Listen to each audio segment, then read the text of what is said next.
Sophie, you're gonna have a baby. I'm so excited.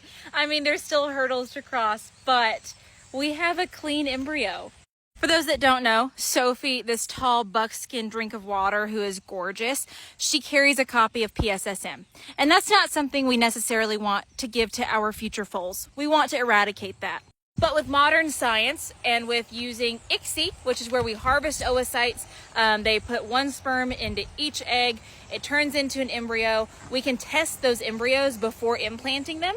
And so this last round of ICSI was the first time we have ever gotten a Sophie embryo. I've gotten embryos from her through traditional embryo transfer flushing before, but both of them came back positive for PSSM. I'm literally running from you two, thus meaning those embryos were destroyed and not used. But we got 2 embryos this last round of ICSI. One of them did test positive for a copy of PSSM1, so we will not be using it. Unfortunately, that one was a filly.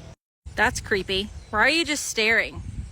And also, unfortunately, when I was doing the checklist for everything I wanted to test for, I tested for gender, color, and obviously a genetic panel. And I accidentally only did red factor and agouti factor. So if they were going to be red or bay-based, and I didn't click cream or roan or any of those fun things. So from this round of testing, we know that the clean embryo we have is a colt, so it's a boy, and we know that it's bay-based. So it could be a bay, it could be a buckskin, it could be a bay roan, or it could be a buckskin roan. And all 4 of those are pretty dang awesome, so I'm good with any of it. Now, because she is just so much healthier this time of year versus last time of year when she came to live here, we are going to continue. We're going to do another round of ICSI probably in about a month, hopefully so that this coming year she can carry one of her own embryos. My hope is for her to have a year where she just gets to be a regular broodmare, a mama, have her own baby. She does love babies. She's carried 2 for herself, 2 fillies.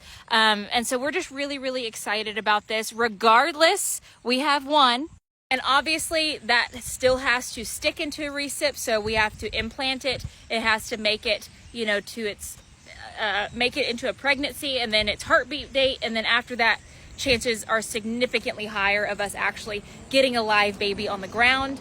But this is the closest we've ever been, y'all, so I am so excited. And in the case that we want to do another flush like we did last year, we will probably be doing this pretty early in the year, this coming year, so that we know if it works or not pretty early. Okay, I'm just being mauled by the yearlings at this point, Daphne. I see you. I'm paying attention to you, I promise.